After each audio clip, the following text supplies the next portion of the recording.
Hey everyone, welcome back.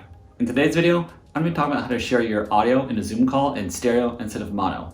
This is especially useful for music producers who are sharing their songs with other music producers to get feedback or with potential labels. You want them to hear your song as it was intended. Alright, let's get started. On your computer, go ahead and open up Zoom and let's start a new meeting. And then we're going to join our audio. And then for this purpose, you don't need to turn on your video, but if you want to, you can.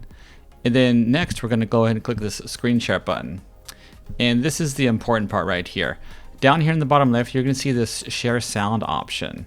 And normally people will just check that and then it'll do the default setting. But this little down arrow right here, if you click that, you can see that it's set to mono. Mono is the default setting on Zoom screen shares because it requires less bandwidth.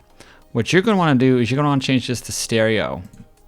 And once you do that, then you're going to go ahead and click the screenshot button, and now your audio will be shared in stereo. Thank you so much for watching this video today. If you found this video helpful, please like and subscribe to my channel. And if you have any follow-up questions about screen sharing or Zoom in general, please leave them in the comments below. We'll see you in the next one.